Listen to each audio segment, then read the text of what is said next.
Écrire, c'est se raconter, c'est laisser une trace, c'est dire ce que l'on est et ce que l'on vit.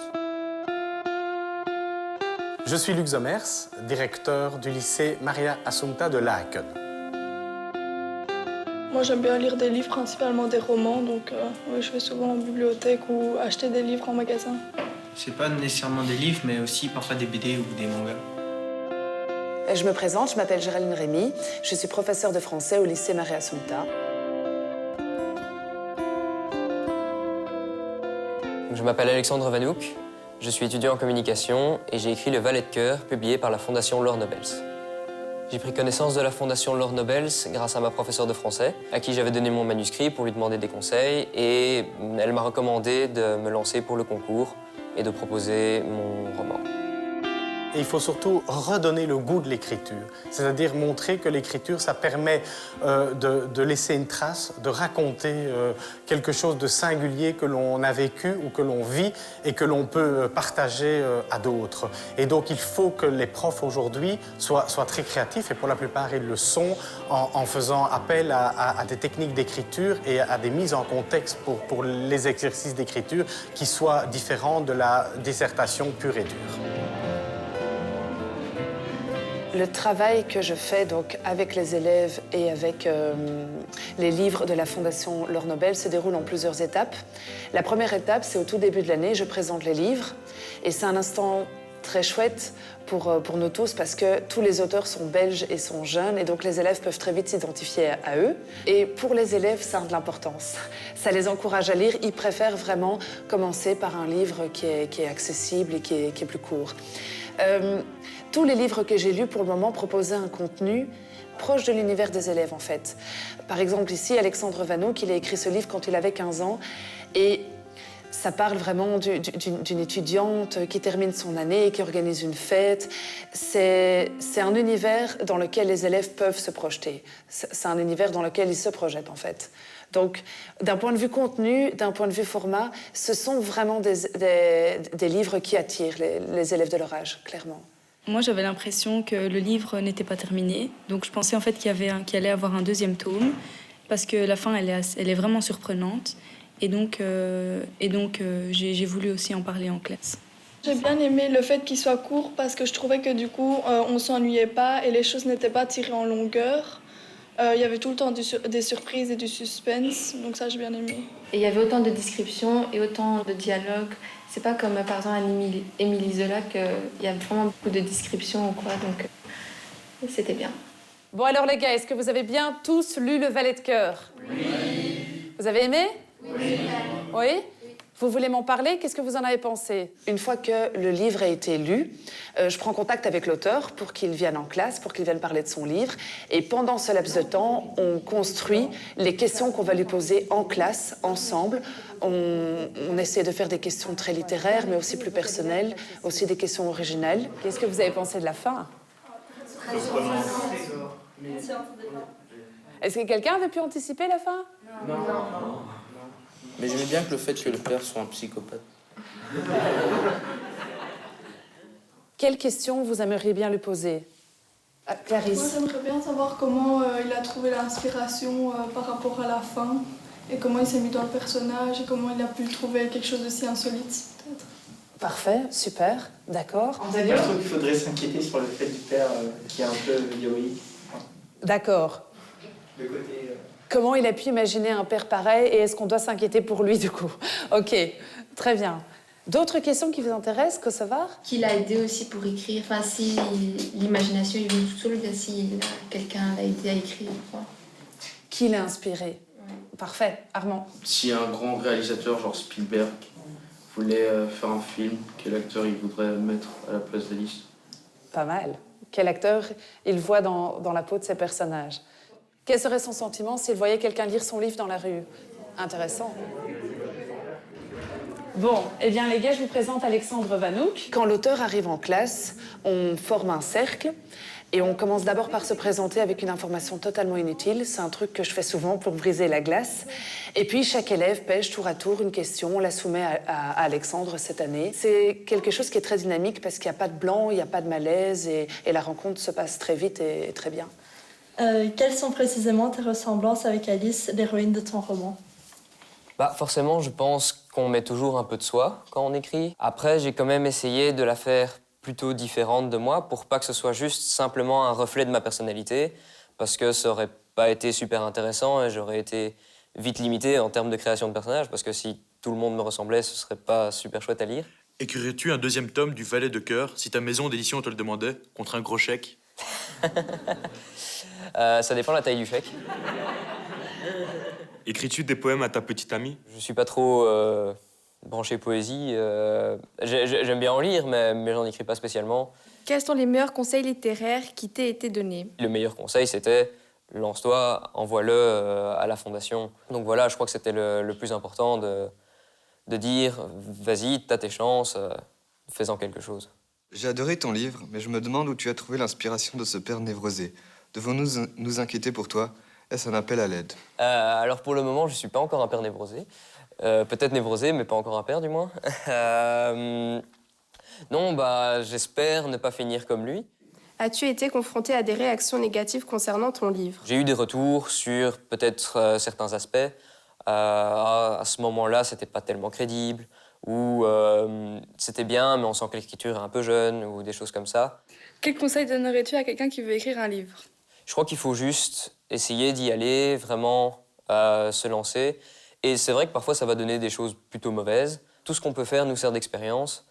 Et donc, je crois qu'il faut juste y aller et commencer à écrire, vraiment. Si Steven Spielberg voulait adapter ton livre à l'écran, quelle actrice verrais-tu dans le rôle d'Alice et dans le rôle du père? Je sais pas déjà si j'aurais le choix du casting. Et je crois que je lui laisserais ça parce qu'il ferait ça bien mieux que moi. Qu'éprouverais-tu si tu relisais ton livre cet été? Je l'ai déjà relu et c'est bizarre quand même. Il y a en même temps un petit sentiment de fierté parce que, oui, c'est un vrai livre, c'est publié, c'est un vrai format, c'est pas juste un document Word ou des pages A4 qui ont été agrafées. C'est toujours une chouette expérience de rencontrer les élèves qui ont lu le livre. Ils ont toujours des questions surprenantes. Quand ils me demandent pourquoi j'ai fait tel personnage avec tel caractère, pourquoi est-ce que j'ai écrit ça comme ça, d'où vient mon titre, etc. Ce sont toujours des questions qui me forcent à aller plus à l'intérieur, à me demander pourquoi j'ai fait ça comme ça. Et donc forcément, moi j'en ressors grandi aussi. Cette année, c'était particulièrement marquant. Les élèves étaient vraiment très enthousiastes à l'idée de partager leurs impressions. Ils ont vraiment discuté avec l'auteur en disant, voilà, moi quand j'ai lu ce livre, mais j'ai trouvé que tel personnage était très bizarre. Ils ont pu échanger par rapport à la fin. Quand on lit, on a forcément des questions qui se posent par rapport au livre. Et donc le rencontrer permet vraiment de pouvoir répondre à ces questions et lui poser en fait finalement. Le professeur n'a pas le même point de vue que l'écrivain lui-même. Du coup, je trouve que c'était très intéressant de le rencontrer. Alexandre, est-ce que tu peux signer mon livre, s'il te plaît? Comment tu t'appelles? Antonio, A-N-T-O-N-I-O. Et puis, quand je fais venir l'auteur, je ne fais pas d'interro sur le livre, parce que j'essaie vraiment que de temps en temps, les élèves puissent associer la littérature, la lecture à un échange gratuit, un échange littéraire convivial, plutôt que systématiquement à une interro avec la menace des points. Ils s'imaginent toujours que lire des livres, c'est long, ça prend du temps, c'est ennuyeux, est-ce que ça a un sens? Et puis l'idée de découvrir un livre qui a été écrit par quelqu'un qui a leur âge, ça prend une toute autre dimension. Pouvoir faire part de sa lecture à l'auteur du livre, je pense vraiment que c'est quelque chose qui motive et qui dynamise le rapport qu'on a avec la lecture, l'écriture, la littérature en général. Si la lecture nourrit l'esprit, j'espère que tu as bien mangé, Alexandre. Moi, je suis évidemment partant pour recommencer ce genre d'expérience. C'est autre chose que simplement écrire.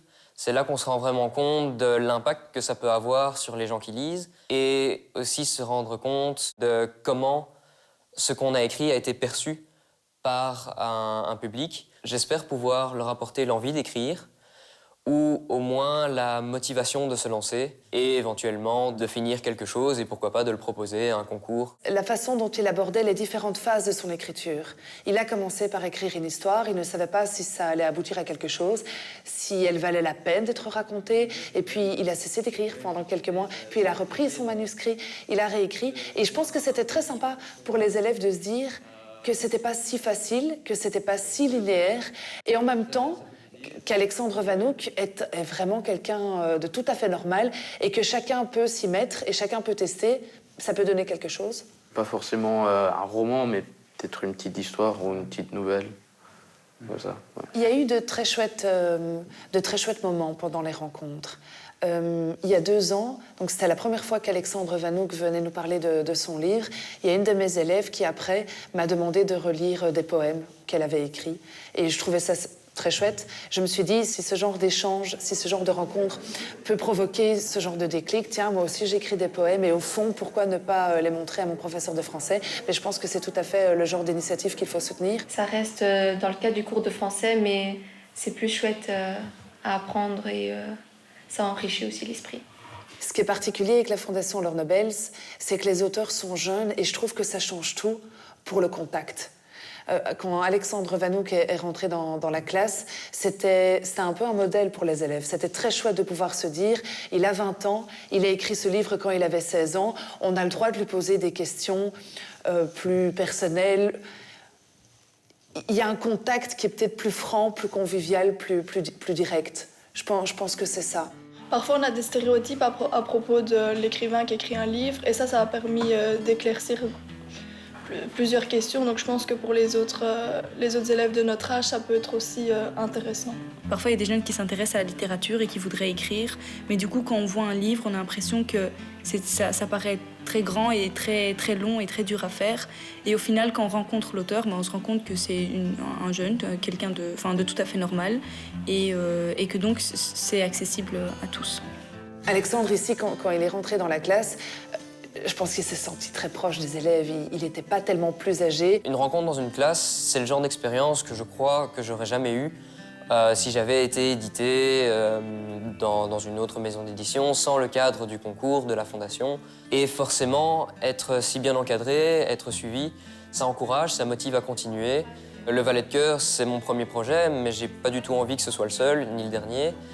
Donc j'ai envie de continuer, et en plus, rien que rencontrer d'autres auteurs, les autres lauréats de la Fondation, forcément, c'est propice à la création.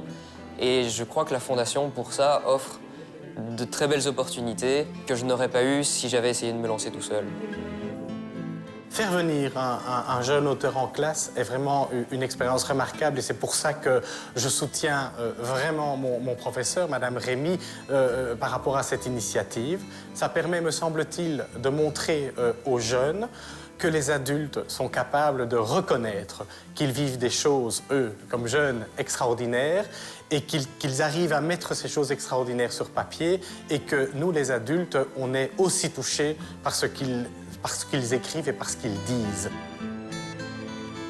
À l'époque où moi j'étais élève, je suis pratiquement persuadée que j'aurais adressé un manuscrit à la Fondation, parce que dans tous les cas, les élèves ne peuvent pas perdre quoi que ce soit. Si leur écriture n'est pas encore assez mature, n'est pas encore assez fluide, si leur histoire n'est pas assez aboutie, ils vont se faire coacher, ils vont recevoir des conseils, et je trouve que ça n'a pas de prix, ça.